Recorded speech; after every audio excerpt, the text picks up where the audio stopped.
Mke wangu. Huyu hapa nani huyu? Umenishtua. Niko na mtu wangu anayemsaidia majukumu. Wewe mwanamke mkuu serious basi. Mimi nimekuoa. Tuna miezi miwili. Alafu hapa tulipo tumepanga chumba kimoja na sebule. Tayari umeshaanza kuleta wanaume tunapoishi. Kumbe ndio maana hata majirani wananichukuliaga poa yani kwa sababu wanajua nimeoa mwanamke ambaye hajitambui. Na hapa tulipo hatujapata hata mtoto. Je, tukipata mtoto sitoka unamwacha ndani sasa unaenda kufanya uuni. Hivi wewe. Kuna siku ulishonipa hela yako nikasuku. Kuna siku ulishonipa hela yako yani nikanua hata nguo. Huyu hapa ndo anayenisaidia majukumu kwako.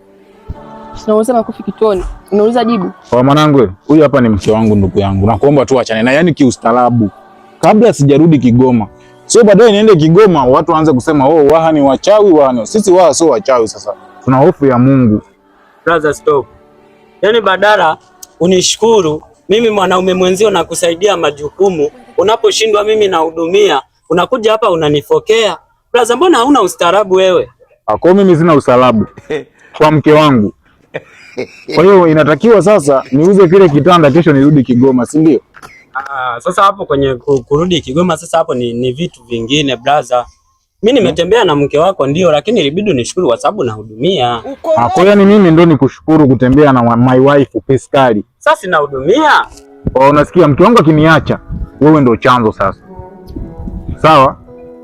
Brother, sasa sikia. Fanya hivi, chukua hili buku. Utakunywa maji au soda, unisamee brother. Mimi nimetembea na mke wako ndio, unisamee kuliko kwenda uniroge na mimi nategemewa. Haya go. Wewe mwanamke utakuja kunisababishia matatizo. Yaani unaleta wanaume hapa rafiki yangu na wewe hata ujielewi. Mbona tu wewe ni mzuri, mimi mwanamke nakupenda, alafu baadaye unanifanyia hivi. Baadaye mimi nikija nikafa maskini, hii ndo mikosi na ndo laana.